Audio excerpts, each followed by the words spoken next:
അങ്ങനെ നമ്മുടെ പോലീസുകാർ ചന്ദ്രാലയത്തിൽ വെച്ചിട്ട് ഫോൺ വിളിക്കുകയാണ്.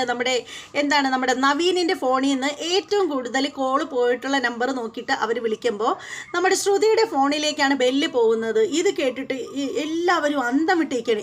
ഇതെങ്ങനെ ശ്രുതിയുടെ ഫോണിലേക്ക് ബെല്ല് പോകുന്നത് എന്നാലോചിച്ച് എല്ലാവരും ഇങ്ങനെ അന്തം വിട്ട് നിൽക്കുകയാണ്. നമ്മുടെ ചന്ദ്രമതി ചോദിക്കുകയാണ് നമ്മുടെ ശ്രുതിയോട്, എന്തായിരിക്കും നമ്മുടെ ചന്ദ്രമതി ശ്രുതിയോട് ചോദിച്ചത് എന്നറിയാൻ നമുക്ക് എല്ലാവർക്കും ആകാംക്ഷ ഉണ്ടാവും അല്ലേ? എന്തായിരിക്കും ചന്ദ്രമതി ചോദിച്ചത്, എല്ലാവരും എങ്ങനെയായിരിക്കും ശ്രുതിയോട് പ്രതികരിച്ചത് എന്നൊക്കെ അറിയാൻ നിങ്ങൾക്ക് നല്ല താല്പര്യമുണ്ടെന്നൊക്കെ എനിക്കറിയാം. അതൊക്കെ പറയാനായിട്ടുണ്ടല്ലോ എനിക്കങ്ങ് മുട്ടി നിൽക്കുകയാണ്. ഞാൻ പറയാം, പക്ഷേ അതിനു മുമ്പായിട്ട് നിങ്ങൾ ആരെങ്കിലും നമ്മുടെ ചാനലിൽ സബ്സ്ക്രൈബ് ചെയ്തിട്ടില്ല എങ്കിൽ ഒന്ന് പെട്ടെന്ന് തന്നെ ചെയ്തേക്കൂ. അതുപോലെ തന്നെ ബെല്ലൈക്കൻ കൂടി പ്രസ് ചെയ്യാനും മറക്കരുത്. ഈ അവസരത്തിൽ അതായത് എൻ്റെ ചാനലിൽ കയറി കമൻറ്റ് ചെയ്ത ചിലരുണ്ട്. അവരുടെ അടുത്തൊക്കെ ഒരുപാട് നന്ദി പറയുകയാണ്. ഒരുപാട് നന്ദിയുണ്ട്. നിങ്ങൾക്ക് എന്തായാലും കമൻറ്റ് ചെയ്യാൻ തോന്നിയല്ലോ. ഇനിയും ഇതുപോലുള്ള സംഭവങ്ങൾ, അതായത് ഇനി ഇതുപോലെ വീഡിയോ ഇഷ്ടപ്പെടുവാണെങ്കിൽ തീർച്ചയായും നിങ്ങൾ കമൻറ്റ് ചെയ്യണം. നിങ്ങളുടെ അഭിപ്രായങ്ങളൊക്കെ നിങ്ങൾ കമൻറ്റ് ചെയ്തേക്കണം, ലൈക്ക് തരണം. അപ്പോൾ ഇനി നമുക്ക് നമ്മുടെ റിവ്യൂവിലേക്ക് പോകാം കേട്ടോ. അങ്ങനെ നമ്മുടെ പോലീസുകാർ ചന്ദ്രാലയത്തിൽ വന്നിരിക്കുകയാണ്. അങ്ങനെ നമ്മുടെ ചന്ദ്രമതിക്ക് പ്രാന്ത് പിടിക്കുകയാണ്. ചന്ദ്രാലയത്തിൽ പോലീസുകാർ വന്നാൽ ചന്ദ്രമതി സഹിക്കുമോ? അതും പുന്നാര മോൻ്റെ കല്യാണം നടന്ന ആ ഒരു സമയത്ത്. അങ്ങനെ പോലീസുകാർ വന്നിട്ട് സംസാരിക്കുകയാണ്. അപ്പോൾ ആ സംസാരിച്ചുകൊണ്ട് നിൽക്കുമ്പോൾ തന്നെ നമ്മുടെ ചന്ദ്രമതി പറയുകയാണ്, സാറേ ഇവനാണ് ആകെ പ്രശ്നക്കാരൻ, ഇവനെ അറസ്റ്റ് ചെയ്തുകൊണ്ട് പോ എന്നൊക്കെ ഇങ്ങനെ പറയുകയാണ്. അപ്പോൾ നമ്മുടെ അച്ചമ്മ ചോദിക്കുകയാണ്, സാറേ ഇവനെ അറസ്റ്റ് ചെയ്തുകൊണ്ട് പോവേണ്ട കാര്യമുണ്ടോ? ഇവൻ അതിന് വേണ്ടി എന്തെങ്കിലും തെറ്റ് ചെയ്തിട്ടുണ്ടോ? ഇവൻ ഒരു തെറ്റും ചെയ്തില്ലല്ലോ. അപ്പോൾ പോലീസുകാർ പറയണം, ഈ പുള്ളിക്കാരനെ അറസ്റ്റ് ചെയ്തുകൊണ്ട് പോകാൻ വേണ്ടിയിട്ടൊന്നും ഞങ്ങൾ വന്നതല്ല, കുറേ കാര്യങ്ങളൊക്കെ നമുക്ക് അറിയണമായിരുന്നു, അതിന് വേണ്ടിയിട്ട് മാത്രം വന്നതാണ് എന്നിങ്ങനെ പറയുകയാണ്. അപ്പോൾ അങ്ങനെ നിൽക്കുന്ന സമയത്തിന് നമ്മുടെ സച്ചിയോട് ചോദിക്കുകയാണ്, നിങ്ങൾക്ക് ഇതിനു മുമ്പ് ഈ പുള്ളിക്കാരനെ അറിയാമോ എന്ന് ചോദിക്കുമ്പോൾ സച്ചി പറയുകയാണ്, എനിക്കറിയില്ല സാറേ. അങ്ങനെയാണെങ്കിൽ പിന്നെ അയാൾ ഫോൺ വിളിച്ചുകൊണ്ടിരുന്ന പെണ്ണിനെക്കുറിച്ച് എന്തെങ്കിലും അറിയാമോ? അപ്പോൾ ഇങ്ങനെ സച്ചി ഇങ്ങനെ ആലോചിക്കുകയാണ്. ഇങ്ങനെ സച്ചി ആലോചിക്കുമ്പോൾ തന്നെ നമ്മുടെ ശ്രുതിക്ക് കിളി പാറുകയാണ്. ഇനി ശ്രുതിയുടെ പേര് വല്ലതും പറയോ, ഇനി പുള്ളിക്കാരൻ വണ്ടിയിൽ ഇരുന്നിട്ട് ശ്രുതിയുടെ പേര് വല്ലതും പറഞ്ഞോ എന്നൊന്നും അറിയാൻ പറ്റുന്നില്ലല്ലോ. അപ്പോൾ സച്ചി ഇങ്ങനെ ഓർത്തിട്ട് പറയാണ്, ഇല്ല സാറേ എനിക്കങ്ങനെ പെൺകുട്ടിയെ പറ്റിയൊന്നും അറിയില്ല. നീ കുട്ടിയുടെ പേര് വല്ലതും വണ്ടിയിൽ വെച്ച് പറഞ്ഞിട്ടുണ്ടായിരുന്നോ? ഇല്ല സാറേ, അങ്ങനെ പേരൊന്നും അയാൾ എടുത്ത് പറഞ്ഞിട്ടൊന്നും ഇല്ലായിരുന്നു. പക്ഷേ കുട്ടിയെ തട്ടിക്കൊണ്ട് ലോഡ്ജിൽ പോകുന്ന കാര്യമൊക്കെയാണ് സംസാരിച്ചത്. അതിന് വേണ്ടിയിട്ട് കൂട്ടുകാരെയൊക്കെ ക്ഷണിക്കുന്നുണ്ടായിരുന്നു. അങ്ങനെയൊക്കെയുള്ള കാര്യങ്ങളാണ് സംസാരിച്ചത് എന്നിങ്ങനെ പറയുകയാണ്. അങ്ങനെ ഇവരിങ്ങനെ സംസാരിച്ചുകൊണ്ട് നിൽക്കുന്ന സമയത്തിന് നമ്മുടെ കുറച്ച് പോലീസുകാർ പുറത്തുണ്ടായിരുന്നു. അവർ കയറി വരികയാണ്. കയറി വന്നിട്ട് പറയുന്നത്, സാറേ ഈ പറയുന്ന അവൻ്റെ, അതായത് നവീനിൻ്റെ തകർന്നു പോയ ഫോണിൻ്റെ സിം കാർഡ് അവർ റിക്കവർ ചെയ്തെടുത്തു. എന്നിട്ട് അതിൽ നിന്നും കുറച്ച് സംഭവങ്ങൾ അയാൾ കൂടുതലായിട്ട് കോണ്ടാക്ട് ചെയ്തിരുന്ന നമ്പറുകളൊക്കെ കിട്ടിയിട്ടുണ്ട്. അതിൽ ഏറ്റവും കൂടുതൽ ഇയാൾ വിളിച്ചുകൊണ്ടിരുന്ന നമ്പരെന്ന് പറയുന്നത് ഈ ഒരു നമ്പറാണ് എന്ന് പറഞ്ഞിട്ട് നമ്പർ കൊടുക്കുകയാണ്. അപ്പോൾ ആ നമ്പറായിട്ട് നോക്കിയിട്ട് SI പറയുകയാണ്, എന്നാൽ ഒരു കാര്യം ചെയ്യും, താൻ ഈ നമ്പറിലേക്ക് കോൾ ചെയ്യ് എന്നിങ്ങനെ പറയുകയാണ്. അപ്പം തന്നെ നമ്മുടെ ശ്രുതിയുടെ കിളി പോവുകയാണ്. അപ്പം തന്നെ എന്നിട്ട് SI പറയുകയാണ്, നിങ്ങൾ സച്ചിയെ എപ്പോൾ വിളിച്ചാലും സ്റ്റേഷനിൽ എത്തണം കേട്ടോ എന്ന് പറഞ്ഞിട്ട് പോലീസുകാർ അങ്ങോട്ട് മുന്നോട്ട് നടക്കുകയാണ്. അവരിങ്ങനെ ഫോണിൽ കോൾ ചെയ്തുകൊണ്ടാണ് നടക്കുമ്പോഴത്തേക്ക് അകത്തുനിന്ന് ബെല്ലിയൊക്കെയാണ്. നമ്മുടെ ശ്രുതിയുടെ നിയന്ത്രണം വിട്ടുപോയി. ശ്രുതിക്ക് എന്താണെന്ന് അറിയാൻ വയ്യാത്തൊരവസ്ഥയിലാവുകയാണ്. അങ്ങനെ പെട്ടെന്ന് തന്നെ പോലീസുകാർ തിരിഞ്ഞു നോക്കിയിട്ട് അങ്ങോട്ടേക്ക് കയറി വരികയാണ്. എന്നിട്ട് ചോദിക്കുകയാണ്, ഈ വീട്ടിനകത്ത് നിന്നാണല്ലോ ഫോണിൽ ബെല്ല് വരുന്നത്, ഇത് ആരുടെ ഫോണാ എന്നിങ്ങനെ ചോദിക്കുമ്പോഴത്തേക്ക് എല്ലാവരും ആ ഫോണിലേക്ക് തന്നെ ശ്രദ്ധ ആകർഷിക്കുകയാണ്. എല്ലാവരും ഫോണിലേക്ക് നോക്കുകയാണ്. അപ്പോൾ ശ്രുതി ചെന്നിട്ട് ഫോൺ എടുത്തിട്ട് പറയുന്നത്, സാർ ഇത് എൻ്റെ ഫോണാണ്, എടുക്ക്, ഫോൺ കോൾ അറ്റൻഡ് ചെയ്യ് എന്നിങ്ങനെ പറയുകയാണ്. അപ്പോൾ ശ്രുതി ഹലോ എന്ന് വയ്ക്കുകയാണ്. അപ്പോൾ എന്നിട്ട് പോലീസുകാർ ഫോൺ അങ്ങ് കട്ട് ചെയ്യുകയാണ്. എന്നിട്ട് ശ്രുതിയോട് ചോദിക്കുകയാണ്, ഇത് നിങ്ങളുടെ നമ്പറിലാണല്ലോ, അപ്പോൾ ഇവിടെ എന്തൊക്കെയോ സംഭവങ്ങൾ ചീഞ്ഞ് നാറുന്നുണ്ടല്ലോ. ഇവൻ ഏറ്റവും കൂടുതൽ ഫോൺ വിളിച്ചത് തന്നെ, അതുമാത്രമല്ല ഇവൻ ലോഡ്ജിൽ തട്ടിക്കൊണ്ട് പോകാനായിട്ട് പ്ലാൻ ചെയ്തതും തന്നെയാണ്. പിന്നെ ഈ വീട്ടിലെ പയ്യൻ തന്നെയാണ് അവനെ അടിച്ചൊതുക്കിയത്. അപ്പോൾ ഇതിൽ നിങ്ങൾ രണ്ടുപേരും കൂടി ചേർന്നിട്ടുള്ള എന്തോ ഒരു അഡ്ജസ്റ്റ്മെൻ്റ് അല്ലേ എന്നിങ്ങനെ ചോദിക്കുകയാണ്. അപ്പോൾ അത് കേൾക്കുമ്പോൾ സച്ചി പറഞ്ഞു, അങ്ങനൊന്നുമല്ല, എനിക്ക് ഈ പെണ്ണുപിള്ളയെ അറിഞ്ഞേ കൂടായിരുന്നു. ഇവരാണ് ഇതിൻ്റെ ഇവരാണ് ഈ കേസിലെ കക്ഷിയെന്നോ അല്ലെങ്കിൽ ഇവരെയാണ് ഇവൻ കെട്ടുന്നതെന്നുള്ള കാര്യമൊന്നും എനിക്ക് നേരത്തെ അറിയില്ലായിരുന്നു. അതൊക്കെ പിന്നീടാണ് ഞാൻ മനസ്സിലാക്കിയത്. പിന്നെ ഇവരെയാണ് ഫോൺ വിളിച്ചുകൊണ്ടിരുന്നതെന്നുള്ള കാര്യമൊന്നും എനിക്കറിയത്തില്ല. പിന്നെ ഞാൻ ഒരു സ്ത്രീയെ പറ്റി പറയാൻ പാടില്ലാത്തതൊക്കെ ഇവൻ വണ്ടിയിലിരുന്ന് പറഞ്ഞപ്പോൾ അപ്പോഴത്തെ ആ ഒരു ദേഷ്യത്തിൽ ഞാൻ അവനെ തല്ലി എന്നുള്ളത് ശരിയാണ്, അതൊരു തെറ്റായിട്ട് എനിക്ക് തോന്നുന്നില്ല. ഇനിയാണെങ്കിലും അവനെ കൈ കിട്ടിയാൽ ഞാൻ നല്ല കൊടുക്കും എന്നിങ്ങനെ പറയുകയാണ്. അപ്പോൾ ഉടനെ ശ്രുതിയോട് ചോദിക്കുകയാണ്, എന്താ കാര്യം, നിങ്ങളും അവന് തമ്മിൽ എന്താ ഈ ഇത്രയും പകയുണ്ടാവാൻ, അല്ലെങ്കിൽ അവൻ ഇങ്ങനെ ഇത്രയും മോശമായിട്ട് തന്നോട് സംസാരിക്കാനുള്ള കാര്യം എന്താ? ലോകത്തെ വേറെയും പെണ്ണുങ്ങളുണ്ടല്ലോ, അപ്പോൾ തന്നെ തിരഞ്ഞു പിടിച്ചിട്ട് അങ്ങനെ പറയണമെന്നുണ്ടെങ്കിൽ എന്തെങ്കിലുമൊക്കെ കാര്യം കാണില്ലേ എന്നിങ്ങനെ ചോദിക്കുകയാണ്. അപ്പോൾ ശ്രുതി ഇങ്ങനെ നിന്ന് ബബ്ബാവുകയാണ്. അപ്പോൾ ഉടനെ തന്നെ നമ്മുടെ എസ് ഐ എന്ത് ചെയ്തെന്നോ ആ നവീനിൻ്റെ ഫോട്ടോ കാണിച്ചു കൊടുക്കുകയാണ്. ഇയാളെ താങ്കൾക്ക് അറിയുമോ, അല്ല സോറി ഇയാളെ നിനക്കറിയുമോ എന്നിങ്ങനെ ചോദിക്കുകയാണ്. അപ്പോൾ ശ്രുതി ഇങ്ങനെ ഫോട്ടോയിൽ നോക്കിയിട്ട് ഇല്ല അറിയില്ല എന്നിങ്ങനെ പറയണം. അറിയാത്ത ഒരാൾ എന്തിനാ തൻ്റെ ഫോണിൽ ഇത്രയും നേരം ഫോൺ വിളിച്ചുകൊണ്ടിരുന്നത് എന്നിങ്ങനെ ചോദിക്കുകയാണ്. അപ്പോൾ പെട്ടെന്ന് മീര ഇടപെടുകയാണ്. മീര പറയണേ, സാറേ ഇയാളെ ഇവൾക്ക് അറിയാം, ഇവൾ ഓർക്കാത്തതാണ്. ഇയാൾ ഫോണിൽ വിളിച്ചുകൊണ്ടിരുന്നതെന്ന് പറഞ്ഞാൽ ഇവളൊരു ബ്യൂട്ടി പാർലർ നടത്തുകയാണ്. അപ്പോൾ ബ്യൂട്ടി പാർലറിലെ ആവശ്യത്തിന് വേണ്ടിയിട്ടാണ് ഇയാൾ വിളിച്ചത് എന്നിങ്ങനെ പറയുകയാണ്. അപ്പോൾ എസ് ഐ ചോദിക്കുകയാണ്, അല്ല നിങ്ങൾ അല്ല എസ് ഐ അല്ല നമ്മുടെ ശ്രീകാന്ത് ചോദിക്കുകയാണ്. ശ്രീകാന്ത്, അല്ല ഏട്ടത്തി നിങ്ങൾ നടത്തുന്നത് ലേഡീസ് ബ്യൂട്ടി പാർലർ അല്ലേ, അതിന് ആണുങ്ങൾ എന്തിനാണ് വിളിക്കുന്നത് എന്നിങ്ങനെ ചോദിക്കുകയാണ്. അപ്പോൾ നമ്മുടെ ശ്രുതിയുടെ ഉത്തരം മുട്ടി. അപ്പോൾ തന്നെ നമ്മുടെ എന്ത് ചെയ്യണമെന്നറിയാതെ ശ്രുതി ഇങ്ങനെ നിൽക്കുമ്പോൾ മീര ഇടപെടുകയാണ്. മീര പറയണത്, അത് മറ്റൊന്നിനുമല്ല ശ്രുതി, നീ ഓർക്കുന്നില്ലേ, ഈ പുള്ളിക്കാരൻ്റെ ഭാര്യയ്ക്ക് വേണ്ടിയിട്ടാണ് ഇയാൾ വിളിച്ചത്.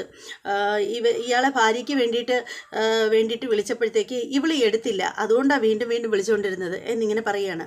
അപ്പോൾ എസ് ഐ ചോദിക്കുകയാണ്, അല്ല നിങ്ങളുടെ പേരെന്താ? ശ്രുതി. എന്നാൽ ശ്രുതി ഇതിന് മറുപടി പറ. ഇവൾ പറഞ്ഞത് സത്യമാണ് സാറേ, ഞാൻ പെട്ടെന്ന് ഇയാളുടെ മുഖം കണ്ടപ്പോൾ ഓർത്തില്ല എന്നുള്ളത് ശരിയാണ്. ഇയാളെ ഞാൻ ഒരിക്കൽ കണ്ടിട്ടുണ്ട്, അയാളുടെ ഭാര്യയ്ക്ക് വേണ്ടിയിട്ട് വന്നതാണ്. പിന്നീട് അയാൾ എന്നെ വിളിച്ചുകൊണ്ടേയിരുന്നു. അപ്പോൾ പിന്നീട് എനിക്ക് സമയക്കൂടുതലും കാര്യങ്ങളൊക്കെ ഉള്ളതുകൊണ്ട് പിന്നെ പോരെങ്കിൽ ആണുങ്ങൾ വിളിക്കുന്നതിനോട് എനിക്ക് താല്പര്യമില്ലാത്തതുകൊണ്ട് ഞാൻ അറ്റൻഡ് ചെയ്തില്ല എന്നേ ഉള്ളൂ. അയാളുടെ ഭാര്യയ്ക്ക് വേണ്ടി അയാൾ വിളിച്ചത് തന്നെയാണ് എന്നിങ്ങനെ ശ്രുതി പറയുകയാണ്. അപ്പോൾ പോലീസുകാരൻ ശ്രുതി ഒന്ന് നോക്കുകയാണ്. അതിനുശേഷം പോലീസ് പറയണ, എന്തൊക്കെ ആയാലും ഉണ്ടല്ലോ, അവനിപ്പോൾ ഹോസ്പിറ്റലിലുണ്ട്. അവൻ ശരിക്കും പറയുകയാണെങ്കിൽ ഡോക്ടർ പറഞ്ഞിരിക്കുന്നത് അവൻ്റെ കാര്യം ഇന്ന് 24 മണിക്കൂർ കഴിഞ്ഞിട്ട് അവൻ്റെ കാര്യത്തിൽ എന്തെങ്കിലും പറയാൻ പറ്റുള്ളൂ എന്നാണ് ഡോക്ടർ പറഞ്ഞിരിക്കുന്നത്. അപ്പോൾ ഈ കേസുമായിട്ട് മുന്നോട്ട് പോകുമ്പോഴത്തേക്ക് നിങ്ങൾ 2 പേരും വിളിക്കുമ്പോഴൊക്കെ സ്റ്റേഷനിലേക്ക് വരേണ്ടി വരും എന്നിങ്ങനെ ശ്രുതിയോടും അതുപോലെ നമ്മുടെ സച്ചിയോടും കൂടി പറയുകയാണ്. അപ്പോൾ സച്ചി പറയണത്, ശരി സാർ ഞാൻ വരാം, എപ്പോൾ വേണേലും വരാം എന്നിങ്ങനെ സച്ചി പറയുകയാണ്. അതുപോലെ ശ്രുതിയും പറയുകയാണ്. അങ്ങനെ എസ് ഐ പോവുകയാണ്. അപ്പോൾ ആ സമയത്തിന് നമ്മുടെ സച്ചി നമ്മുടെ ശ്രുതിയുടെ അടുത്ത് നിന്നിട്ട് പറയുകയാണ്, നീ കൊള്ളാലോടി ആള്, നിൻ്റെ ഫോണിൽ നിരന്തരം വിളിച്ചുകൊണ്ടിരുന്നതുണ്ടല്ലോ ഒരു ഭൂലോക ഫ്രോഡ്. അവൻ നിന്നെ ലോഡ്ജ് മുറിയിൽ കൊണ്ടുപോകാൻ വേണ്ടിയിട്ടാണ് വിളിച്ചുകൊണ്ടിരുന്നത്. എന്നാലുണ്ടല്ലോ നീ പറയുന്നു അവൻ്റെ ഭാര്യയ്ക്ക് ബ്യൂട്ടി പാർലറിലെ ആവശ്യത്തിന് വേണ്ടിയിട്ടാണ് അവൻ നിന്നെ വിളിച്ചതെന്ന് നീ പറയുന്നു. ഇതൊക്കെ കൂട്ടി വായിക്കുമ്പോഴുണ്ടല്ലോ ചിലതൊക്കെ ചീഞ്ഞ് നാറുന്നുണ്ട് ഇവിടെ. പക്ഷേ അതേക്കുറിച്ചൊന്നും മനസ്സിലാവാത്തതേ നിൻ്റെ മണ്ടനായ ഭർത്താവിനും നിൻ്റെ മണ്ടിയായ അമ്മായിയമ്മയ്ക്ക് മാത്രമേ ഉള്ളൂ ഒന്നും മനസ്സിലാവാത്തത്. ബാക്കി എല്ലാവർക്കും എല്ലാം മനസ്സിലാവുന്നുണ്ട്. പിന്നെ ഞങ്ങൾക്ക് മാത്രമല്ല, പിന്നെ പോലീസുകാർക്കും ചിലതൊക്കെ മനസ്സിലായിട്ടുണ്ട്. അതുകൊണ്ടേ നീ ഒന്ന് സൂക്ഷിക്കുന്നത് നല്ലതാണ് എന്നിങ്ങനെ സച്ചി പറയുകയാണ്. ശരിക്കും പറയുകയാണെങ്കിൽ ശ്രുതിയുടെ കിളി പോയി ഇത് കേൾക്കുമ്പോഴത്തേക്ക്. ശ്രുതിക്ക് ആകെ പെട്ടൊരവസ്ഥയിൽ നമ്മുടെ ശ്രുതി ഇങ്ങനെ നിൽക്കുകയാണ്. അപ്പം തന്നെ നമ്മുടെ സച്ചിയോട് നമ്മുടെ ചന്ദ്ര ചോദിക്കുകയാണ്, അല്ലെങ്കിൽ തന്നെ നീയോ ഒരു കെട്ടവൻ. എടാ നിൻ്റെ വണ്ടിയിലും കെട്ടവന്മാരല്ലേ കയറത്തുള്ളൂ, നല്ലവന്മാർ ആരെങ്കിലും നിൻ്റെ വണ്ടിയിൽ കയറോ എന്നിങ്ങനെ ചോദിക്കുകയാണ്. നിൻ്റെ വണ്ടിയിൽ അങ്ങനെയുള്ള നശിച്ചവന്മാർ മാത്രമേ കയറത്തുള്ളൂ എന്നിങ്ങനെ പറയുകയാണ്. അപ്പോൾ ഉടനെ സച്ചി ചോദിക്കണം, അതെ നിങ്ങൾ പറഞ്ഞത് കറക്റ്റ് തന്നെ, ഇന്ന് രാവിലെ നിങ്ങളുടെ മോനെയല്ലേ ഞാൻ വണ്ടിയിൽ കൊണ്ടുവന്നാക്കിയത്, അതേപോലെ ഒരു കെട്ടവൻ ലോകത്തില്ലല്ലോ എന്നിങ്ങനെ പറയുകയാണ് നമ്മുടെ സച്ചി. ഇത് കേൾക്കുമ്പോൾ ചന്ദ്രമതിക്കാണെങ്കിൽ പിന്നെ ഒന്നും പറയാനില്ല, മതി സച്ചിയിലേന്ന് കിട്ടും എന്നുള്ള കാര്യം ചന്ദ്രമതിക്ക് നന്നായിട്ട് അറിയാം. ചന്ദ്രമതി ഇങ്ങനെ വായും പൂട്ടിക്കെട്ടി ഇങ്ങനെ മിണ്ടാതെ നിൽക്കുകയാണ്. അങ്ങനെ എന്നിട്ട് സച്ചി പറയുകയാണ്, ഇനിയിപ്പോൾ ഇവിടെ പ്രത്യേകിച്ച് കാര്യങ്ങളൊന്നുമില്ലല്ലോ, ഞാൻ പോവാച്ചാ എന്ന് പറയുകയാണ്. നമുക്ക് ഇറങ്ങിപ്പോയാൽ നമ്മുടെ വയറ്റിപ്പഴപ്പിന് വല്ലതും കിട്ടും, ഇവിടെയൊക്കെ നിന്ന് വെറുതെ എന്തിനാ നമ്മുടെ സമയം വേസ്റ്റ് ആക്കുന്നത് എന്ന് പറഞ്ഞിട്ട് സച്ചി ഇറങ്ങി പോവുകയാണ്. അപ്പോൾ ആ സമയത്തിന് നമ്മുടെ ശ്രീകാന്ത് പറയണം, അമ്മ എനിക്ക് റെസ്റ്റോറൻറ്റിൽ പോകേണ്ട ആവശ്യമുണ്ട്, ഞാനും പോവുക എന്ന് പറഞ്ഞിട്ട് റെസ്റ്റോറൻറ്റിൽ പോകാനായിട്ട് റെഡിയാവാനായിട്ട് ശ്രീ മുറിക്കകത്തേക്ക് പോവുകയാണ്. അതേ സമയത്ത് നമ്മുടെ നമ്മുടെ മീര നിന്നിട്ട് നമ്മുടെ ശ്രുതിയോട് പറയണം, പറയണേ എടി ഞാൻ പോട്ടേടി എന്നിങ്ങനെ പറയാണ്. അപ്പോൾ ശ്രുതി കെടി എന്നിങ്ങനെ കാണിക്കുകയാണ്. അപ്പോൾ ശ്രുതി എന്നിട്ട് നമ്മുടെ ചന്ദ്രമതിയോട് പറയണം, അമ്മേ എനിക്ക് വാഷ്റൂം വരെ ഒന്ന് പോകണം എന്നിങ്ങനെ പറയുകയാണ്. അങ്ങനെ നമ്മുടെ ശ്രുതിയുടെ പിന്നാലെ നമ്മുടെ മീരയും വെച്ച് പിടിപ്പിക്കുകയാണ്. അങ്ങനെ വാഷ്റൂമിൻ്റെ ഭാഗത്ത് നിന്നിട്ട് രണ്ടുപേരും മുറിക്കകത്ത് നിന്നിട്ട് കതവടച്ച് സംസാരിക്കുകയാണ്. മീരയോട് ശ്രുതി പറയണേ എനിക്കെന്തോ പേടിയാവുന്നടി, എനിക്കെന്തോ എല്ലാം കൈവിട്ട് പോകുന്നത് പോലെ തോന്നുന്നു എന്നൊക്കെ ഇങ്ങനെ പറയുകയാണ്. അപ്പോൾ മീര പറയണം, എടി നീ പേടിക്കണ്ട, നീ എന്തിനാ പേടിക്കുന്നത്, നീ ആരെയാ ശ്രുതി പേടിക്കുന്നത്, എന്തായാലും അവൻ ഹോസ്പിറ്റലിൽ കിടക്കുകയാണെന്നല്ലേ പറഞ്ഞത്, അതുകൊണ്ട് നീ ഇനി അവനെ പേടിക്കേണ്ട ഒരു കാര്യവുമില്ല. അല്ലെങ്കിൽ തന്നെ നീ എന്ത് തെറ്റ് ചെയ്യാനാണ്, അവനല്ലേ നിനക്കെതിരെ വന്നത് അവനല്ലേ, അപ്പോൾ പിന്നെ അവനിത് ദൈവം കൊടുത്ത ശിക്ഷ തന്നെയാണ് എന്നിങ്ങനെ പറയുകയാണ്. അതിനുശേഷം മീര പറയുകയാണ്, ഒരു കാര്യം ചെയ്യാൻ മോളെ, ഞാൻ ചെന്നതിന് ശേഷം ഞാൻ ഇവിടുന്ന് ചെന്നതിന് ശേഷം ഞാൻ അവനെ പോയി കാണാം. ഞാൻ ഹോസ്പിറ്റലിൽ പോയി അവനെ കണ്ടതിന് ശേഷം അവൻ്റെ കാര്യങ്ങൾ എന്തൊക്കെ ആവുമെന്നുള്ളത് ഞാൻ നിന്നെ വിളിച്ച് അറിയിക്കാം എന്ന് പറയുകയാണ് നമ്മുടെ മീര. മുറ്റത്ത് ഭയങ്കര മഴയാണ്, അജാന്തമായിട്ടുള്ള മഴ പെയ്യാണ്. എന്താണ് പറയുന്നത്, ഭയാനകമായ മഴ മുറ്റത്ത് പെയ്തുകൊണ്ടിരിക്കുകയാണ്. അതുകൊണ്ട് നിങ്ങൾക്ക് കേൾക്കാൻ പറ്റുന്നുണ്ടോ എന്നൊന്നും അറിയില്ല, ഞാൻ പറയുന്നത് നിങ്ങൾക്ക് എത്രത്തോളം കേൾക്കാൻ പറ്റുന്നതെന്നൊന്നും എനിക്ക് അറിയാൻ പറ്റുന്നില്ല. എന്തായാലും ഞാൻ ഇത് കട്ട് ചെയ്യുന്നില്ല, നിങ്ങൾക്ക് കേൾക്കാൻ പറ്റുന്നുണ്ടോ എന്തോ ഞാൻ പറയുകയാണ്. അങ്ങനെ നമ്മുടെ മീര പോവുകയാണ്. മീര പോയി കഴിയുമ്പോഴത്തേക്ക് നമ്മുടെ ശ്രുതി ഇങ്ങനെ ആകെ വിഷമിച്ചിങ്ങനെ ഇരിക്കുകയാണ്. അപ്പോൾ ആ സമയത്തിന് നമ്മുടെ എന്താ കാണിക്കുന്നത്, വർഷയെയാണ് കാണിക്കുന്നത്. നമ്മുടെ ശ്രീകാന്ത് റെസ്റ്റോറൻറ്റിൽ എത്തിക്കഴിഞ്ഞിരിക്കുകയാണ്. അങ്ങനെ നമ്മുടെ വർഷയുടെ കോള് വരികയാണ്. വർഷ വിളിച്ചിട്ട് ശ്രീകാന്തിനോട് പറയുകയാണ്, ശ്രീകാന്തേ, എത്ര ദിവസമായി നിൻ്റെ ഫുഡൊന്ന് കഴിച്ചിട്ട് കൊതിയായിട്ട് വയ്യ. ശരിക്കും പറഞ്ഞാലുണ്ടല്ലോ, നിൻ്റെ ഭക്ഷണം കഴിച്ച് ഇപ്പോൾ മറ്റാരും വയ്ക്കുന്നത് ഇഷ്ടപ്പെടാത്തൊരവസ്ഥയിൽ വന്നിരിക്കുകയാണ്. മിക്കവാറും ഇന്ന് ഞാൻ പട്ടിണിയായിരിക്കും, കാരണം നിൻ്റെ ചേട്ടൻ്റെ വിവാഹമല്ലേ, അതുകൊണ്ട് നീ ഇന്ന് എന്തായാലും ലീവല്ലേ എന്നിങ്ങനെ പറയുകയാണ്. അപ്പോൾ ശ്രീകാന്ത് പറയുകയാണ്, എൻ്റെ വർഷേ, ഞാൻ എത്തിയിട്ടുണ്ട്, നിനക്ക് എന്ത് വേണമെന്ന് പറഞ്ഞാലും ഞാൻ ഉണ്ടാക്കി തരില്ലേ, പോടാ, നീ വെറുതെ കള്ളം പറയുകയാണ്. ഇന്ന് എന്തായാലും നീ റെസ്റ്റോറൻറ്റിൽ വരില്ലെന്ന് എനിക്ക് നന്നായിട്ട് അറിയാം. അല്ലെന്നേ, താൻ എന്ത് വേണമെന്ന് വെച്ചാൽ ഓർഡർ ചെയ്യടോ, തനിക്ക് ഞാൻ ഉണ്ടാക്കിക്കൊണ്ട് തരാം എന്നിങ്ങനെ പറയുകയാണ്. സത്യം? അതേന്നേ, എന്നാൽ ഒരു കാര്യം ചെയ്യാം, നീ പ്രത്യേകിച്ച് ഒന്നും ഓർഡർ ചെയ്യണ്ട, ഞാനേ ഒരു പുതിയ ഡിഷ് കണ്ടുവച്ചിട്ടുണ്ട്, അത് തനിക്ക് വേണ്ടിയിട്ട് ഉണ്ടാക്കി കൊടുത്തയക്കാം എന്ന് പറയണം. അപ്പോൾ വർഷ പറയുകയാണ്, വേണ്ട, താൻ കൊടുത്തയക്കുകയൊന്നും വേണ്ട, ഞാൻ വന്ന് കഴിച്ചോളാം എന്നിങ്ങനെ നമ്മുടെ വർഷയും പറയുകയാണ്. അങ്ങനെ ശ്രീകാന്തിനോട് വർഷ പറയാണ്, അങ്ങനെ വന്ന് കഴിക്കുമ്പോൾ എനിക്ക് തന്നെ ഒന്ന് കാണാമല്ലോ എന്നിങ്ങനെ പറയുകയാണ് നമ്മുടെ വർഷ പറയുകയാണ്. അതിനുശേഷം ഫോൺ കട്ട് ചെയ്യാണ്. പിന്നീട് കാണിക്കുന്നതെന്ന് പറഞ്ഞാൽ നമ്മുടെ ചന്ദ്രാലയമാണ്. നമ്മുടെ ശ്രുതി മേക്കപ്പൊക്കെ അഴിച്ച് വെക്കുകയാണ്, ഓർണമെൻറ്റ്സ് അഴിച്ച് വെക്കുകയാണ്, നെറ്റിച്ചുട്ടി അങ്ങനെ എല്ലാം അഴിച്ച് വെക്കുകയാണ്. അപ്പോൾ നമ്മുടെ മീരയുടെ കോള് വരികയാണ്. അങ്ങനെ നമ്മുടെ ശ്രുതി ചെന്നിട്ട് മീരയുടെ കോൾ എടുക്കുകയാണ്. അപ്പോൾ മീര പറയണ്, മോളെ ശ്രുതി, നീ സുഖമായിട്ടൊക്കെ ഇരിക്കുന്നുണ്ടല്ലോ, നിനക്കിപ്പോൾ ടെൻഷനൊന്നും ഇല്ലല്ലോ. അതേക്കുറിച്ചൊന്നും പറയണ്ട, അതേ ഉള്ളടി. എന്നാലേ സന്തോഷമായ ഒരു വാർത്ത കേൾപ്പിക്കാനാണ് ഞാനിപ്പോൾ നിന്നെ വിളിച്ചത്. എന്താടി? വേറൊന്നുമല്ല, ഞാൻ ഹോസ്പിറ്റലിൽ നിന്ന് ഇപ്പം അങ്ങോട്ട് ഇറങ്ങിയതേ ഉള്ളൂ, എന്നിട്ടാണ് നിന്നെ വിളിക്കുന്നത്. എന്തായി അവൻ്റെ കാര്യം? എടി എൻ്റെ പൊന്നു മോളെ, നീ ഇനി പേടിക്കാനൊന്നുമില്ല. അവൻ കോമയിൽ കിടക്കുകയാണ്. അവൻ കോമയിൽ കിടക്കുന്ന അടുത്തോളം കാലം നിനക്ക് നല്ല കാമായിട്ട് കൂളായിട്ട് നടക്കാം, നീ ഒന്നും കൊണ്ടും പേടിക്കണ്ട എന്നിങ്ങനെ പറയുകയാണ്. അത് കേൾക്കുമ്പോഴത്തേക്ക് ശ്രുതിക്ക് ഭയങ്കര സന്തോഷമാവുകയാണ്. അപ്പോൾ ശ്രുതിയാണ്, ആണോ, രക്ഷപ്പെട്ടു, എൻ്റെ ദൈവമേ, ഞാൻ ആകെ ടെൻഷൻ അടിച്ച് പണ്ടാറടങ്ങി ഇരിക്കുകയായിരുന്നടി. എന്തായാലും ഇനി അടുത്ത കാലത്തൊന്നും അവന് നേരെ ആവുമെന്നൊന്നും തോന്നുന്നില്ല എന്നാണ് ഡോക്ടർ പറഞ്ഞത്. പിന്നെ അവൻ ചിലപ്പോൾ ഇങ്ങനെ അങ്ങ് കിടന്നു പോയാലും മതി, അതുകൊണ്ട് ഒന്നും വിശ്വസിക്കാൻ പറ്റുന്നില്ല. എന്തായാലും ഈ അടുത്ത കാലത്തൊന്നും അവനെ കൊണ്ടുള്ള ഒരു ശല്യവും നിനക്കുണ്ടാവില്ല ശ്രുതി എന്നിങ്ങനെ പറയുകയാണ്. അങ്ങനെ ശ്രുതി ഭയങ്കര ഹാപ്പി ആവുകയാണ്. അപ്പോൾ ആ സമയത്തിന് നമ്മുടെ മീര പറയണം, ഒരു കണക്കിനല്ലെങ്കിൽ ഇതിനൊക്കെ നീ നന്ദി പറയേണ്ടതേ നിൻ്റെ അനിയനോടാണ്, ശ്രുതിയുടെ അനിയനില്ലേ സച്ചി, അവനോടാ നന്ദി പറയേണ്ടത്. ശരിക്കും പറഞ്ഞാൽ അവൻ അന്നേരം അടിച്ച് പിരുത്തിട്ട് അവനെ അടിക്കാൻ ഓടിച്ചതുകൊണ്ടല്ലേ അവൻ ഓടിച്ചെന്ന് വണ്ടിയുടെ ഇടയിൽ ചെന്ന് ചെക്കേറിയത് എന്ന് പറയാണ്. അപ്പോൾ ഉടനെ ശ്രുതി പറയണം, അത് ശരിയാ മീര, നീ പറഞ്ഞത് വളരെ സത്യമായിട്ടുള്ള കാര്യമാണ്. സച്ചി ഇടപെട്ടില്ലായിരുന്നെങ്കിൽ എൻ്റെ കാര്യം ആകെ പോക്കായേനെ, അവൻ വിവാഹ മണ്ഡപത്തിൽ തന്നെ വന്നേനെ എന്നൊക്കെ ഇങ്ങനെ പറയുകയാണ്. അതിനുശേഷം നമ്മുടെ ഓൾ ദി ബെസ്റ്റ് ഒക്കെ പറഞ്ഞിട്ട് നമ്മുടെ മീര കോള് കട്ട് ചെയ്യുകയാണ്. മീരയുടെ കോള് കട്ട് ചെയ്യുമ്പോൾ തന്നെ നമ്മുടെ ശ്രുതി ഭയങ്കര ഹാപ്പി ആവുകയാണ്. അങ്ങനെ നമ്മുടെ ശ്രുതി സ്റ്റെപ്പ് ഇറങ്ങി താഴേക്ക് ഇങ്ങനെ ഓടി വരികയാണ്. വന്ന ഉടനെ നമ്മുടെ പതിവ് ശൈലി തന്നെയാണ് പുള്ളിക്കാരത്തി കാണിക്കുന്നത്. നമ്മുടെ ചന്ദ്രമതി ഇങ്ങനെ നിൽക്കുകയാണ്. ഓടിച്ചെന്ന് ചന്ദ്രമതിയെ കെട്ടിപ്പിടിക്കുകയാണ്.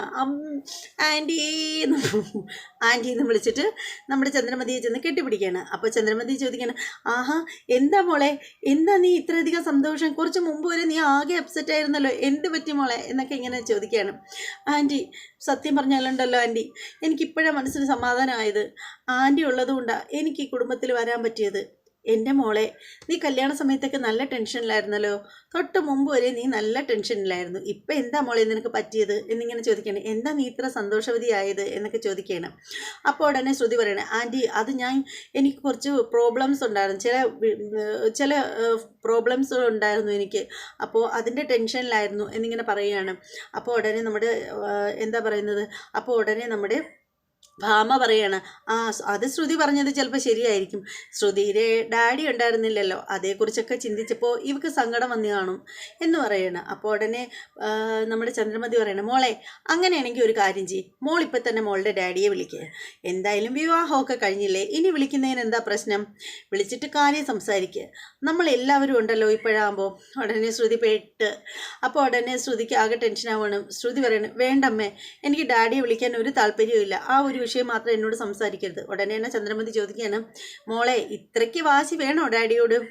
അതെ ആൻറ്റി, എനിക്ക് ഡാഡിയെക്കുറിച്ച് കേൾക്കണ്ട എന്നിങ്ങനെ പറയുകയാണ്. അപ്പോൾ നമ്മുടെ ശ്രുതി പറയാണ്, അമ്മേ പ്ലീസ്, ഇപ്പോഴാ ശ്രുതിയുടെ മുഖം ഒന്ന് തെളിഞ്ഞത്, ഇനിയെങ്കിലും അമ്മ ഓരോന്ന് പറഞ്ഞ് ശ്രുതിയെ ടെൻഷനാക്കാതിരുന്നൂടെ എന്നിങ്ങനെ ചോദിക്കുകയാണ്. അപ്പോൾ ഉടനെ ശ്രുതി പറഞ്ഞു, ഇല്ല, നിൻ്റെ ഭാര്യയെ ഞാൻ ടെൻഷനാക്കുന്നില്ലേ, പോരെ എന്ന് പറഞ്ഞിട്ട് നമ്മുടെ ചന്ദ്രമതി കിടന്ന് ചിരിക്കുകയാണ്. അപ്പോൾ നമ്മുടെ രവീന്ദ്രൻ ഇതൊക്കെ കേട്ടും കണ്ടും നിൽക്കുകയാണ്. അപ്പോൾ ആ സമയത്തിന് പാവം നമ്മുടെ രേവതി താഴേക്ക് ഇറങ്ങി വരികയാണ്. രേവതിയെ കണ്ട ഉടനെ നമ്മുടെ ചന്ദ്രമതി പറയണം, എന്തൊക്കെ കാര്യങ്ങളാണ് ഇവിടെ നടന്നത്, എങ്ങനെ നടക്കാതിരിക്കും? ഒരു ലക്ഷണം കെട്ട ദാരിദ്ര്യം പിടിച്ചോളെയും കണ്ടോണ്ടല്ലേ എല്ലാ കാര്യങ്ങളും ചെയ്യുന്നത്. ഈ ദാരിദ്ര്യം പിടിച്ചോൾ ഇവിടെ ഉള്ളിടത്തോളം കാലം ഇവിടെ ഇങ്ങനെയൊക്കെ നടക്കൂ എന്നിങ്ങനെ പറയാണ്. രേവതിക്ക് നല്ല സങ്കടമാണ്. രേവതി ഇങ്ങനെ നോക്കി വിഷമിച്ച് നിൽക്കുകയാണ്. അപ്പോൾ ഉടനെ തന്നെ നമ്മുടെ രവീന്ദ്രൻ അങ്ങോട്ടേക്ക് ഇവരെ മുന്നിലേക്ക് വരികയാണ്. എന്നിട്ട് പറയണം, ചന്ദ്രേ എന്നിങ്ങനെ വിളിക്കുകയാണ്. ചന്ദ്രമതി പെട്ടെന്ന് ഞെട്ടിത്തിരിഞ്ഞ് നോക്കുമ്പോൾ, എന്താടി നീ പറഞ്ഞത്? എത്ര തവണ ഞാൻ നിന്നോട് പറഞ്ഞതാണ് ഇങ്ങനെ മോളോട് സംസാരിക്കരുതെന്ന്? എത്ര പറഞ്ഞാലും എന്താ നിനക്ക് തലയിൽ കയറില്ലേ? ഓ മതി, ഞാൻ ഇനി നിങ്ങളെ മോളെക്കുറിച്ച് ഒന്നും പറയുന്നില്ല. ഇനി അതിൻ്റെ പേരിൽ ഇനി എൻ്റെ നേരെ മെക്കിട്ട് കയറാൻ വരണ്ട, എന്നിട്ട് എൻ്റെ ഉള്ള മനസമാധാനവും കൂടി കളയണ്ട എന്നിങ്ങനെ പറയണം. അങ്ങനെ രവീന്ദ്രൻ അങ്ങ് നിർത്തി. അങ്ങനെ രേവതി വിഷമിച്ചിങ്ങനെ സങ്കടപ്പെട്ടിങ്ങ് ഒരു പോക്കങ്ങ് പോവുകയാണ്. അപ്പോൾ പിന്നീടെന്ന് വെച്ചാൽ നമ്മുടെ അച്ചമ്മ വരികയാണ്. അച്ചമ്മ വന്നിട്ട് നമ്മുടെ ചന്ദ്രയുണ്ട്, രവീന്ദ്രനും ഉണ്ട്. അപ്പോൾ വന്നിട്ട് അച്ചമ്മ പറയുകയാണ്, നമ്മുടെ ഭാമയും ശ്രുതിയും അവിടെ ഇരിപ്പുണ്ട്. അപ്പോൾ വന്നിട്ട് അച്ചമ്മ പറയണ, രവി ഇങ്ങനെ ഇരുന്നാൽ ഇങ്ങനെ ബാക്കി ചടങ്ങുകൾ നടത്തണ്ടേ? ഇനി എന്താ അമ്മേ ചടങ്ങ്? എടാ ആ ചടങ്ങിനെ പറ്റി നീ മറന്നുപോയോ? നിൻ്റെയും ചന്ദ്രയുടെയും കല്യാണത്തിന് ഞാൻ നടത്തിയിട്ടുണ്ടായിരുന്നല്ലോ. അതുമാത്രമല്ല ഇപ്പം എല്ലായിടത്തുനിന്നും അത് നടത്തുന്നില്ല, എന്നാലും അപൂർവം ചില സ്ഥലങ്ങളിലൊക്കെ ഇത് നടത്താറുണ്ട്. ഏത് ചടങ്ങിൻ്റെ കാര്യം അമ്മയും പറഞ്ഞത്? എടാ നിനക്കിത്ര മറവിയോ? എൻ്റെ രവി, ആ കുടത്തിൽ കൈയിട്ട് മോതിരം എടുക്കുന്ന ചടങ്ങുണ്ടല്ലോ, അത് തന്നെയാ എന്നിങ്ങനെ പറയണ. അപ്പോൾ ശ്രുതി ചോദിക്കുകയാണ്, അതെന്താ അച്ചമ്മേ, ഞാൻ ആദ്യമായിട്ടാണല്ലോ ഇങ്ങനെ ഒരു ചടങ്ങിനെ പറ്റി കേൾക്കുന്നത്. അതേ മോളെ, ഇങ്ങനെയുള്ള ചടങ്ങുകളൊക്കെ നടത്തി വരുമ്പോഴല്ലേ എല്ലാവർക്കും അറിയാനൊക്കൂ. പണ്ടുള്ള ചടങ്ങുകളൊന്നും ഇപ്പം ആരും ചെയ്യാറില്ല. അതുകൊണ്ട് തന്നെ പുതിയ തലമുറയ്ക്ക് അങ്ങനെയുള്ള ചടങ്ങുകളെ പറ്റി അറിയത്തുമില്ല. എന്തായാലും ഇന്നിവിടെ അത് നടക്കണം എന്നിങ്ങനെ അച്ചമ്മ പറയുകയാണ്. അപ്പോൾ ചന്ദ്രമതിക്ക് ഭയങ്കര സന്തോഷമാവുകയാണ്. കാരണം പുന്നാര മരുമോളാണല്ലോ മുന്നിൽ നിൽക്കുന്നത്. അപ്പോൾ എന്നിട്ട് ചന്ദ്രമതിയോട് നമ്മുടെ അച്ചമ്മ ചോദിക്കുകയാണ്, എൻ്റെ ചന്ദ്രേ, നീ മറന്നുപോയി ആ ചടങ്ങിനെ പറ്റി? നിനക്ക് ഓർമ്മയില്ലേ? നീയും രവി അന്ന് എത്ര ഹാപ്പി ആയിട്ടാണ് നിന്നത്? അതേ അമ്മേ, എനിക്ക് ഓർമ്മയുണ്ട് എന്നിങ്ങനെ പറയുകയാണ്. എങ്കിലേ വേഗം അതിന് വേണ്ട ഒരുക്കങ്ങളൊക്കെ ചെയ്യുക എന്ന് പറഞ്ഞിട്ട് അച്ചമ്മ പോവുകയാണ്. അപ്പം നമ്മുടെ രേവതി അങ്ങോട്ടേക്ക് വരികയാണ്. രവീന്ദ്രനും പോവുകയാണ്, അകത്തേക്ക് കയറി പോവുകയാണ്. അപ്പം നമ്മുടെ രേവതി അങ്ങോട്ടേക്ക് വരികയാണ്. അപ്പം ചന്ദ്രമതി പറയണം, രേവതി ഇവിടെ വാ. അപ്പം രേവതി അങ്ങോട്ട് ചെല്ലുകയാണ്. അതേ, ആദ്യം നീ അടുക്കളയിൽ പോയിട്ട് കുറച്ച് പപ്പടം വറുത്ത് കോരണം എന്ന് പറയണം. അപ്പോൾ രേവതി ശരി അമ്മേ എന്ന് പറയണം. അപ്പോൾ അങ്ങനെ രേവതി 2 സ്റ്റെപ്പ് മുന്നോട്ട് നടക്കുമ്പോഴാണ്, രേവതി ഇവിടെ വാടി. അപ്പോൾ വീണ്ടും രേവതി അങ്ങോട്ട് ചെല്ലുകയാണ്. നീ ആദ്യം ഒരു കുടം എടുക്കണം, കുടം എടുത്തിട്ട് ആ കുടത്തിനകത്ത് കുറച്ച് മഞ്ഞൾപ്പൊടി കലക്കണം, വെള്ളം ഒഴിക്കണം. വെള്ളം ഒഴിച്ചിട്ട് ആ വെള്ളത്തിൽ കുറച്ച് മഞ്ഞൾപ്പൊടി ഇട്ട് കലക്കണം. എന്നിട്ട് അതിൽ കുറച്ച് പൂവ് ഇടണം. ശരി അമ്മേ, ആ പൊയ്ക്കോ. അങ്ങനെ നമ്മുടെ രേവതി മുന്നോട്ട് നടക്കുമ്പം നിൽക്കടി അവിടെ. ഉടനെ വീണ്ടും രേവതി അവിടെ നിൽക്കുകയാണ്. അപ്പോൾ പറയണം, അങ്ങനെ ആ കുടത്തിൻ്റെ വാവട്ടം മൊത്തം പൂക്കൾ കൊണ്ട് കെട്ടി അലങ്കരിക്കണം. പോ. അപ്പോഴേ പാവം രേവതി പോവുക കേട്ടോ. അങ്ങനെ രേവതി നേരെ അടുക്കളയിലേക്ക് പോവുകയാണ്. നമ്മുടെ ഭാമ കൂടെ പോയിട്ടുണ്ട്. അങ്ങനെ നമ്മുടെ രേവതി പപ്പടം വറുത്തു കോരുകയാണ്. അപ്പോൾ ചന്ദ്രമതി വിളിക്കുകയാണ്, രേവതി എന്താ അമ്മേ? ആ വറുത്തു കോരുന്ന പപ്പടത്തിൽ ഒരു ശകലം പോലും എണ്ണയുടെ അംശം ഇരിക്കരുത്, നന്നായിട്ട് മൂക്കുകയും വേണം പപ്പടകം. അപ്പോൾ രേവതി പറയണം, ശരി അമ്മേ. അങ്ങനെ രേവതി അവിടെ പപ്പടം വറുത്ത് കോരിക്കൊണ്ടിരിക്കുമ്പോൾ നമ്മുടെ ഭാമ അങ്ങോട്ടേക്ക് ചെല്ലുകയാണ്. ഭാമ ചെന്നിട്ടൊരു പപ്പടം എടുത്ത് അങ്ങ് തിന്നുകയാണ്. അപ്പോൾ രേവതി പറയണം, ആഹാ കൊള്ളാലോ, പപ്പടം മൊത്തം എടുത്ത് തിന്നാണോ? എനിക്ക് പണി കൂടുതലാക്കി വെക്കോ? ചുമ്മാ അറിയുന്ന കേട്ടോ രേവതി. അപ്പോൾ ഭാമ പറയണ, ഇല്ലേ ഇല്ല, ഒരെണ്ണയെ ഞാൻ എടുക്കുള്ളൂ എന്നിങ്ങനെ പറയുകയാണ്. എന്നിട്ട് നമ്മുടെ ഭാമ പപ്പടം തിന്നുകയാണ്. അപ്പോൾ അതിനുശേഷം പപ്പടം എല്ലാം വറുത്ത് കോരി കഴിഞ്ഞിരിക്കുകയാണ്. അതിനുശേഷം നമ്മുടെ രേവതി പറയുകയാണ്, ഇനി കുടത്തിലുള്ള കാര്യങ്ങൾ ചെയ്യട്ടെ എന്ന് പറഞ്ഞിട്ട് കുടം എടുക്കുന്നു. അതിൻ്റെ വാവട്ടത്തിൽ പൂമാല കൊണ്ട് കെട്ടുകയാണ്. അതിനുശേഷം രേവതി അതിൽ വെള്ളം നിറയ്ക്കുകയാണ്, വെള്ളം ഒഴിക്കുകയാണ്, ആവശ്യത്തിന് ഒഴിക്കുകയാണ്. അപ്പോഴത്തേക്ക് മഞ്ഞൾപ്പൊടി ഇട്ട് കലക്കുകയാണ്. അപ്പോൾ ആ സമയത്തിന് ഭാമ പറയുന്നു, മോളെ ആ കുടത്തിൽ കുറച്ച് പൂക്കളും കൂടെ ഇറുത്തിട്, അതായിരിക്കും നല്ലത് എന്നിങ്ങനെ പറയുകയാണ്. അങ്ങനെ നമ്മുടെ രേവതി അതിൽ കുറച്ച് റോസാപ്പൂവിൻ്റെ ഇതൾ കൂടി ഇടുകയാണ്. അതിനുശേഷം നമ്മുടെ ഭാമയും നമ്മുടെ രേവതിയും കൂടി ആ കുടവും എടുത്ത് ഇടുപ്പിൽ വെച്ച് നമ്മുടെ രേവതി നടന്നൊരു വരവുണ്ട്. ഭാമ തൊട്ട് നമ്മുടെ രേവതിയോട് ചേർന്ന് തന്നെ നമ്മുടെ ഭാമയും വരുന്നുണ്ട്. ഭാമയുടെ കയ്യിലുണ്ടല്ലോ വലിയൊരു പാത്രം നിറയെ പപ്പടമാണ്, പൊള്ളിച്ചെടുത്ത പപ്പടമാണ്. അങ്ങനെ അതും കണ്ട് ഇവർ രണ്ടുപേരും കൂടി വരികയാണ്. അപ്പോൾ അവരിങ്ങോട്ട് വരുന്ന സമയത്തിന് നമ്മുടെ ശ്രുതി ചോദിക്കുകയാണ്, നമ്മുടെ ചന്ദ്രമതിയോട് ചോദിക്കുകയാണ്, അമ്മ ഇതെന്താ ഈ ചടങ്ങ്? ഞാൻ കേട്ടിട്ട് കൂടിയില്ല. അതെന്താണെന്ന് അമ്മ പറഞ്ഞു തരാം മോൾക്ക്, ആൻറ്റി പറഞ്ഞു തരാം മോൾക്ക്. അതെന്താണെന്ന് അറിയാമോ? ഒരു കുടത്തിൽ മഞ്ഞൾപ്പൊടിയും വെള്ളവും കലക്കും. എന്നിട്ട് ആ കുടം പൂക്കളൊക്കെ കൊണ്ട് അലങ്കരിച്ച് വൃത്തിയാക്കി വെക്കും. എന്നിട്ട് ആ കുടത്തിനകത്ത് സ്വർണ്ണ മോതിരം ഇട്ടിരിക്കും. അത് ഭാര്യയും ഭർത്താവും കൂടി ഒരുമിച്ച് കൈയിട്ട് എടുക്കണം. അത് ആർക്കാണ് ആദ്യം കിട്ടുന്നതെന്നുള്ളതാണ് കാര്യം. അതിനുശേഷം ആർക്കാണോ ആദ്യം കിട്ടുന്നത് അവർ വറുത്ത് വെച്ചിരിക്കുന്ന പപ്പടം എടുത്ത് മറ്റാളിൻ്റെ തലയിലടിച്ച് പൊട്ടിക്കണം. അങ്ങനെ അങ്ങോട്ടും ഇങ്ങോട്ടും പരസ്പരം ആ പപ്പടകം മുഴുവനും പൊട്ടിച്ച് തീർക്കണം. അപ്പോൾ ഉടനെ ഭയങ്കര ഹാപ്പി ആവണം നമ്മുടെ നമ്മുടെ ശ്രുതി പറയണം, ആഹാ കൊള്ളാമല്ലോ ആൻറ്റി, നല്ല ആചാരമാണല്ലോ ഇത്. ഈ സത്യത്തിലുണ്ടല്ലോ ഈ ആചാരത്തിന് അച്ചമ്മയോട് വേണം നന്ദി പറയാനായിട്ട് എന്നിങ്ങനെ പറയുകയാണ്. അങ്ങനെ പറഞ്ഞുകൊണ്ട് നിൽക്കുമ്പോൾ നമ്മുടെ ഭാമയും നമ്മുടെ രേവതിയും ഭാമയും കൂടി നടന്നെത്തിയിരിക്കുകയാണ്. അവരുടെ അടുത്തേക്ക് എത്തിയിരിക്കുകയാണ് നടന്ന്. അപ്പോഴത്തേക്ക് നോക്കുമ്പോൾ നമ്മുടെ രേവതി കാണുന്നത് നമ്മുടെ സച്ചി വന്നിറങ്ങുകയാണ്, കാറിൽ വന്നിറങ്ങുകയാണ്. നമ്മുടെ സച്ചി ഇങ്ങനെ കാറിൽ നിന്ന് വന്നിറങ്ങി അങ്ങോട്ട് മുന്നോട്ട് നടന്നു വരുമ്പോൾ സച്ചി കാണുന്നത് രേവതിയുടെ ഇടുപ്പിലൊരു കുടവും വെച്ചിട്ട് രേവതിയും തൊട്ട് ചേർന്ന് നമ്മുടെ ഭാമ പപ്പടകവും കൊണ്ട് ഇങ്ങനെ നിൽക്കുന്ന കാഴ്ച കണ്ട് സച്ചി ഇങ്ങനെ അന്തമിട്ട് നിൽക്കുകയാണ്. അതോടുകൂടി ഇന്നത്തെ ചെമ്പനീർ പൂവിൻ്റെ എപ്പിസോഡ് ഇവിടെ പൂർണ്ണമാവുകയാണ്. എല്ലാവർക്കും ഇന്നത്തെ ചെമ്പനീർ പൂവിൻ്റെ എപ്പിസോഡ് ഇഷ്ടമായി എന്ന് ഞാൻ വിശ്വസിക്കുകയാണ്. ഇഷ്ടമായവരൊക്കെ നിങ്ങളുടെ അഭിപ്രായങ്ങൾ നിങ്ങൾ കമൻറ്റ് ചെയ്തേക്കണം. അതുമാത്രമല്ല വീഡിയോ ഇഷ്ടമാവുന്നവരൊക്കെ ലൈക്ക് ചെയ്യണം. പിന്നെ നമ്മുടെ ചാനൽ ഇതുവരെ സബ്സ്ക്രൈബ് ചെയ്തിട്ടില്ലെങ്കിൽ ഒന്ന് സബ്സ്ക്രൈബ് ചെയ്തോളൂ, അത്രയും പോയി. ബെല്ലൈക്കൻ കൂടി പ്രസ് ചെയ്യാനും മറക്കരുത്. ഇനി മറ്റൊരു എപ്പിസോഡിൻ്റെ റിവ്യൂമായിട്ടും പ്രൊമോ വീഡിയോയുമായിട്ടൊക്കെ ഞാൻ വരുന്നതായിരിക്കും. അതുവരെ എല്ലാവർക്കും ബായ്.